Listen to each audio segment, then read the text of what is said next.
Welcome back. Welcome back, you magnificent flamenco bastards.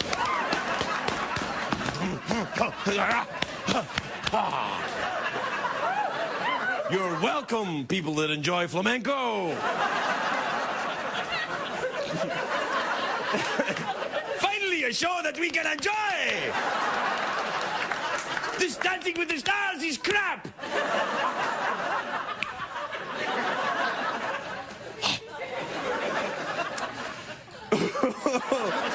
Oh, I'm getting too old for this. I should be on 60 Minutes.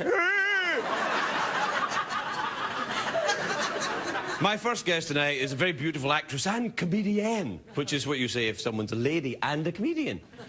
You're welcome, people that don't know. We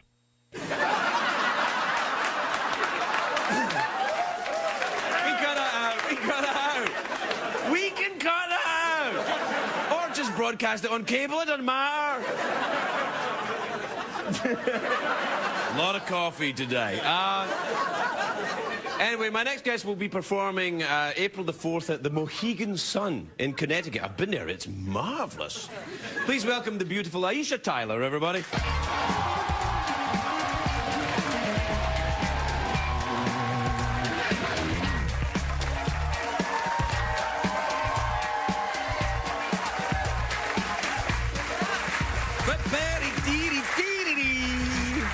Hello, lovely. Hello there. You look spectacular with your jangly shorts and everything. With my crazy, meaningless outfit of tricks. I don't know. I think it's spectacular. Thank Are they you. what the kids call bloomers? Yes. Or maybe knickers. I don't know. But then sometimes people don't understand you. It starts a fight, you know, so it's better to call them bloomers. Yes. What you call me? You know, and then it's like, let's see. So bloomers is a better, right? No. Bloomers is the way to... Yeah, I think that guy just called me Bloomin' Pants, you know, so just better. I like this thing as well. It's Thank kind of you. metallic. It's like you're like a sexy robot. Ooh, yes. Maybe later we can dance a little bit. Oh, no, you did. Oh, no, yeah. Tell me about going to the Mohegan Sun. I've been there. I've never been there. I'm so excited. Oh, it's fantastic. It's the biggest... It's bigger than Belgium. Oh, well, that's exciting and a little upsetting. Yeah, no, it doesn't rain as much as it does in Belgium, good. so you'll be all right. Or the dour Belgies. No, Connecticutites, people that live in Connecticut, they love to laugh. You can tell he's an American now because he's got all of our terms down. Connecticutites? Connecticutites, yeah. What they do is when they're laughing, they take out their pipes and they go, Then they she's wearing bloomers, you know. They pop a collar, churn some butter. It's all good. Yeah. I'm excited. I've done stand-up there. Yeah. You and I actually, oddly, I feel like we're following each other because... I'm following you, certainly, for sure. Well, thank you. Yeah. We were in Tempe at the same time. Tempe, Arizona? And then we were both at Tommy T's in Pleasanton, I think, like one right after the other. Wow. Yeah. Tommy T's in Pleasanton is one of the most interesting gigs a stand-up comedian can do in America. That's a nice way of putting it, absolutely. Steak and comedy. Yes, exactly. Yeah. And it's like an old Sizzler or something, so you're like performing to a salad bar, you know. Yeah. I mean? People are like, these shrimp are great. There's a black lady yelling. What's happening? I don't understand. But Can you get me a Coke? I'm like, no, I don't work here. It's really... You know you're doing well, though, when they put you next to the sneeze guard. That's wow. Exactly. Yeah, that's it. You can do jokes, but no spitting in the olives. But have you ever met Tommy that runs Tommy T? I have met Tommy, Mr. Tommy T. Well, I don't know how he treats the guys, but he picked me up to go do some... You know, you go out, when you're doing a stand-up show, you'll get up in the morning and do a bunch of radio. Right. So he came to pick me up in his Porsche. And, I was like, oh, he's giving me the... I think everybody else he picks up in, like, you know, a wheelbarrow. He didn't pick me up. He just pushes them around. No, he emailed me the address. Get there or you die. Exactly. Yeah. I think Craig Ferguson standing on the corner with a bus pass right now. Yeah. I got a ride in the Porsche. Then everyone's like, honestly, is that your boyfriend? I was like, no. Yeah. He's a lovely man and very good looking, but, you know, not my type.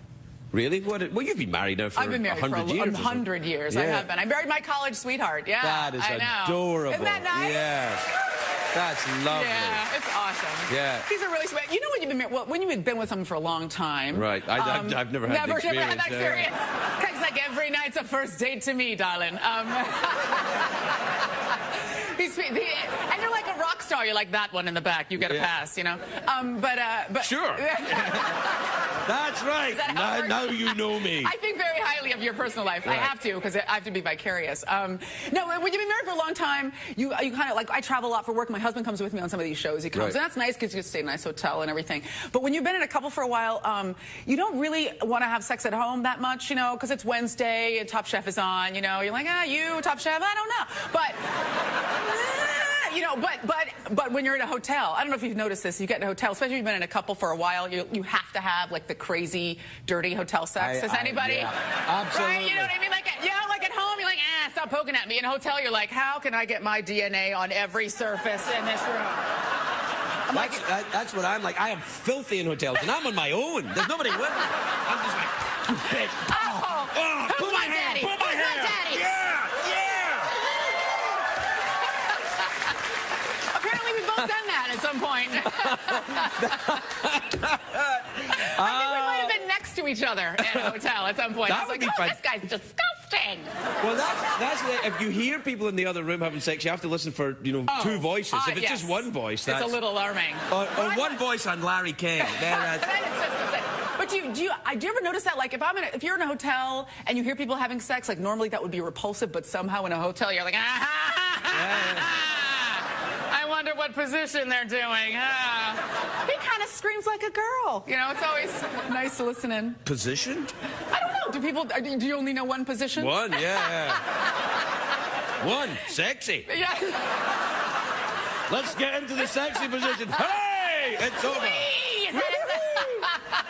Perched on the end of the couch while Are you very sexually adventurous? Is that what keeps your marriage alive? Are you? Well, I don't know. I mean, I think you have to be somewhat adventurous if you've been with someone for a long time, because, you know, you just think, oh, you on the top, me on the bottom, rest of my life, woo! You know, sometimes you gotta fly. But I'm not like a crazy person. You don't do the gag ball or anything like that? No, I'm not a big... A little spanking every once in a while is nice. Yeah. I mean, my husband likes it when I spank him, you know, so... so, you know, but, you know, it's interesting because you can't get too filthy when you're married. Or on the show. Or on the show. Yeah. Although you did with your potty mouth, you crazy Scotsman. But you can't get too dirty because he still has to see that person in the morning. You know what I mean? And then you get up for breakfast, you're like, hey, how's it going? All right. I'm going to run some errands. If you could be gone when I get home, that would be great. You know, so you can't get too disgusting. Right, yeah. So you can really be disgusting. Right, and you can't sneak up on a person either. Like, if you're having sex with somebody... Not legally. Well, you no. can't. That would be wrong. Because, you know, like, you have to discuss it. You know, you can't just, like, try some new stuff on somebody, you know, when they're used to kind of, you know, you move in a certain way. All of a sudden, you're like, what? You know, you can't... What was that? Who put that there? You know, you have to maybe Someone left the window open. Yeah. You got to talk about it first, which is, you know... we can't broadcast any of this conversation. It's just going to be... I'm going to walk out. We're going to do the flamenco. The show's going to be That'll over. be it. Yeah. It's always a delight to see you. I love coming here. I adore you. Come back in.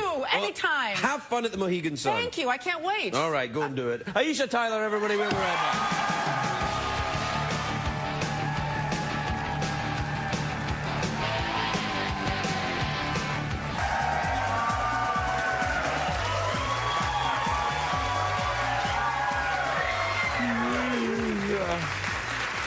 Welcome back, everybody. Oh, excuse me. It's getting late, you know. I mean, I think that if you've stayed with the show this long, you got to ask yourself a couple of questions. Why? Are you really that lonely? But I think it's been an interesting show. For example, what do you think we learned tonight? Well, we learned that I shouldn't really drink coffee before the show, I think. Or take my extra hit of crystal meth.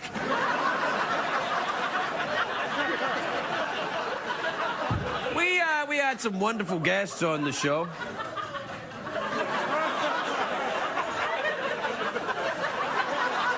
We had, it's all right, it's only skin. We had some wonderful guests. Aisha Tyler was here. And we learned from Aisha that hotel sex is better if there are two people in the room. Let me rephrase that. At least two people in the room. We learned that I have one sexual position that I like. Or indeed, no. We also learned from Sir Richard Branson that rich people respond to massage.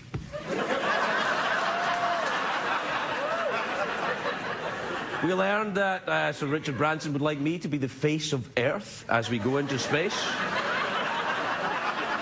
I think what we learned is that Richard Branson is clearly insane. But he's very wealthy, so I kissed his ass anyway. We also learned that Richard Branson founded Virgin, but Aisha Tyler is not one. Good night, everybody.